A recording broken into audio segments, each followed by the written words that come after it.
随着科技网路发展，不只催生出更多带着一只手机、一台笔电就可以开工的数位游牧民族，加上即便疫情降温，返回办公场所，各行各业还面临需要处处考量防疫需求。在这样的大环境下，很快就催生出一股 co-living 共活风格的新生态。It's an operating property management that services roommate living. So again, in the U.S., I think 40%, last time I checked, of people live with roommates in the United States. So it's not a new thing to live with roommates, right? And there's problems with roommates like who's using more of the toilet paper and who's going to go buy the next round of toilet paper, or this person taking more showers than this person, and who's going to split the bill at the utility. So there's problems when you live with roommates. And so co-living, what it does is it helps solve those problems by operating a little bit of services and provides those things to the roommates as an operator. Now, the real estate component of it is, how do we make living with a roommate more enjoyable, more seamless, and more affordable? So again, that comes down to zoning and housing typology and what you can build. Is the building existing, or is it brand new? Is it a home? So I've seen co-living in single-family homes, and there's companies that service co-living in a single-family home. I've seen co-living that services people that are in SRO buildings. Those are the very small bedrooms with shared bathrooms. That's co-living. 此外，伴随2022年历经将近1年的高通膨与高利率，不止全美各大城市的大都会工作圈物价持续高涨，伴随着商用办公室租金价格大幅回升，也让 co-living 共活风格的工作环境发挥出低负担优势，且逐渐成为市场新潮流。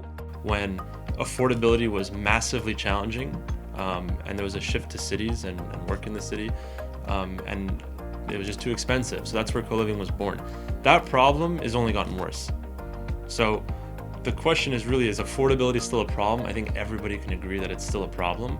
So co-living can absolutely help address that. And if we're trying to solve that specific problem, I don't think there's a better route that's not subsidized housing or things that are difficult to scale up. Co-living is a very good answer. It's still challenging because, to make it really make sense, it has to be built a certain way. So a lot of the existing buildings that people talk about repurposing, not so easy to use because it's not efficient in the layouts. So it will be a solution. However, it requires to be built, and that takes time.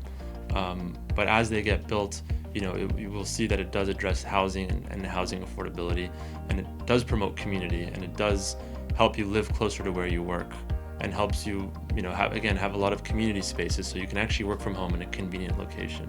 且面对各行各业纷纷遭遇到员工在疫情控制住后，依旧很难返回办公室的困扰与反弹，不只让许多公司伤透脑筋，且面对势不可挡的远程工作逐渐成熟，以及更长时间的在公司外面工作成为常态，这些都将让共活风格需求扩大。Where you're going to go to the office typically 3 to 4 days a week and maybe work from home 1 day a week. I think that's going to be a little bit more of the standard. Of course, there's differences on the margins, but I think in general, we're not going to see an extreme shift of remote work only and an extreme shift of, full-time in the office every day. So again, if you think that through, it means that there will still be people living near their office. They will still need to live near their office, even if they don't go every day, even if they have to go only 1 day a week or 2 day a week, they're not going to want to live 2 hours from the office. I think the whole shift of leaving the city was probably a little bit temporary, and it's probably going to reverse, and we're already seeing that. And so how does co-living fit into that? Again, co-living is an affordability solution, and if you want to live close to where you work, well, this is an affordable way to do that. 值得一提的是，由于共活风格还能有效地使用工作环境中的相关资源，因此也正好符合美国政府大力推动的节能减碳政策。If you have more people sharing a building, that allows you to spend more money in the building to make it very energy efficient.